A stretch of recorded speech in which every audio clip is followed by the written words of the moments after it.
America और Iran के दरमियान मुज़ाकरात और जंग के दरमियान की सूरत हाल एक बार फिर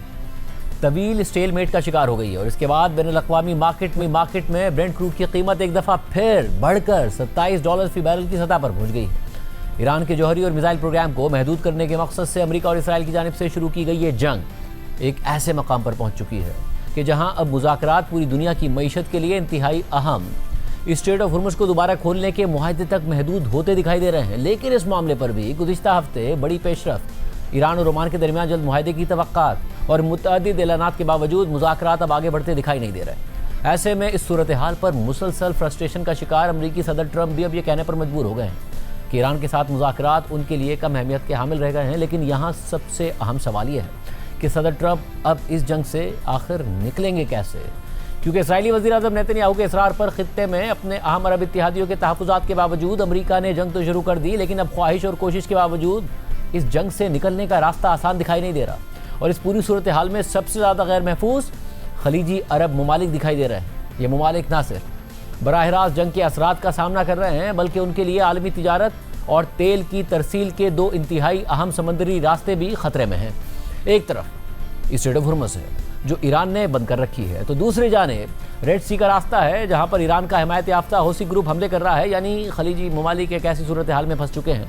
जहां जंग भी उनके दरवाजे तक पहुंच चुकी है, समंदरी रास्ते भी मुतासिर हैं और जंग ख़त्म करने के लिए होने वाले मुज़ाकरात भी स्टेलमेट का शिकार हैं। और सदर ट्रंप अब खुद इस जंग और ईरान के साथ मुज़ाकरात को गैर अहम करार दे रहे हैं और मुमकिन तौर पर इस जंग का सबसे बड़ा मिसाइल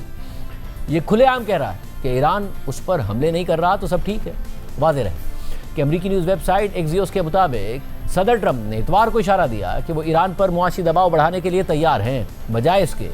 कि नई फौजी कार्रवाई का हुक्म दें। ये बात इसलिए अहम है क्योंकि सिर्फ एक हफ्ता पहले सदर ट्रंप ईरान के खिलाफ बड़ी फौजी कार्रवाइयाँ दोबारा शुरू करने का हुक्म देने के करीब थे, लेकिन कल एक्सियोस को दिए गए इंटरव्यू में ट्रंप ने ईरान से मुताल्लिक कोई नई फौजी धमकी नहीं दी। साथ ही ट्रंप ने इस बात पर भी गुस्से या फ्रस्ट्रेशन का इजहार नहीं किया कि ईरान ओमान के साथ स्ट्रेट ऑफ हुर्मुज़ दोबारा खोलने के मुआहदे के ऐलान में ताख़ीर कर रहा है। एक्सियोस के मुताबिक सदर ट्रंप ने एक मुख्तसर फ़ोन इंटरव्यू के दौरान स्ट्रेट ऑफ हुर्मुज़ के मुआहदे से मुताल्लिक कहा कि हम उसे फ़िलहाल ज़्यादा अहमियत नहीं दे रहे। ट्रंप ने मज़ीद कहा कि हम उनके साथ सिर्फ महदूद बातचीत कर रहे हैं, हम सिर्फ ईरान को देख रहे हैं जहाँ महंगाई बहुत ज़्यादा है और उनके पास पैसे नहीं हैं। इस दौरान ट्रंप ने जोर देते हुए कहा कि ईरान मुआशी तौर पर बहुत ख़राब हालत में है और उसके पास अपने फ़ौजियों को तनख्वाहें देने के भी पैसे नहीं हैं। ट्रंप के मुताबिक अमरीकी बहरी नाकाबंदी ने ईरान के मुआशी बहरान को मज़ीद बढ़ा दिया है। इसके अलावा ट्रंप ने ईरान के साथ जारी कशमकश के बारे में कहा कि सब ठीक हो जाएगा, हमेशा हो जाता है, ये शतरंज के खेल की तरह है। इसी तरह इतवार को ही इस्राईली वज़ीर-ए-आज़म नेतन्याहू ने इस्राईली काबीना से बात करते हुए कहा कि आपने यकीनन एक दिलचस्प बात नोट की होगी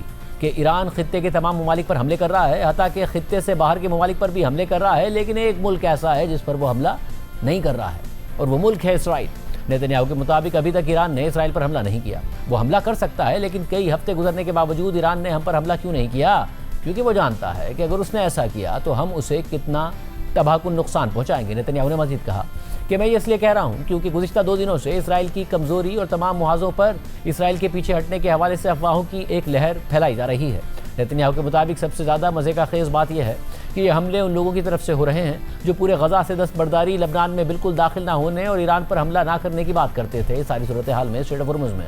बहरी आमदोरफ्त की बहाली और आज़ाद नेविगेशन से मुताल्लिक गुज़िश्ता हफ्ते से ही मुसलसल ईरान और ओमान की जानिब से दावा किया जा रहा है कि दोनों ममालिक के दरमियान एक मुआहदे पर इत्तफाक हो गया है। और कल भी ईरान के वज़ीर ख़ारिजा अब्बास इराक़ची ने कहा कि ओमान के साथ मुआहदा हतमी मराहिल में है, मगर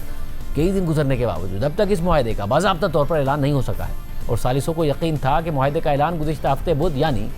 5 अगस्त तक हो जाना चाहिए था। और आम बात यह है कि ओमान के साथ मुज़ाकरात में अच्छी पेशरफ्त के मुसलसल दावों के बावजूद हफ्ते को ईरान की सुप्रीम नेशनल सिक्योरिटी काउंसिल के सेक्रेटरी मोहम्मद बाकिर ज़ुल्क़दर ने स्ट्रेट ऑफ हुर्मुज़ को मुकम्मल तौर पर दोबारा खोलने के लिए अमेरिका के सामने नई शराइत पेश कर दी थी। जबकि अब से कुछ देर पहले अमेरिकी सदर ट्रंप ने इस हवाले से सोशल मीडिया पर पोस्ट करते हुए लिखा कि मैं देख रहा हूँ कि ईरान के नुमाइंदे गुज़िश्ता 5 माह के फौजी तनाज़े के दौरान होने वाले नुकसानात के इज़ाले के लिए मुआवजे का मुतालबा कर रहे हैं। हालांकि हमारी किसी भी बातचीत या मुज़ाकरात में इसका कभी जिक्र नहीं हुआ। ट्रंप ने मज़ीद लिखा कि ताहम ये एक दिलचस्प ख्याल है क्योंकि अब मैं भी ईरान से उन तमाम अफराद के लिए मुआवजे का मुतालबा कर रहा हूँ जिन्हें ईरान ने सड़क किनारे नस्ब, बॉम्ब्स और मुतादिद तनाज़ात में हलाक या शदीद ज़ख्मी किया, जिनके हवाले से ईरान बदनाम है। इन कार्रवाइयों की क़यादत इब्तिदा में जनरल सुलेमानी करते रहे। इसमें USS कोल पर हमले में हलाक होने वाले ख़ानदान और लड़ाई में हलाक होने वाले हज़ारों दीगर अफराद भी शामिल हैं। ट्रंप के मुताबिक इसके अलावा गुज़िश्ता 50 बरसों के दौरान ईरान के हाथों हलाक किए गए लाखों बेगुनाह मुजाहिरीन के ख़ानदानों को भी मुआवजा अदा किया जाना चाहिए। इसी तरह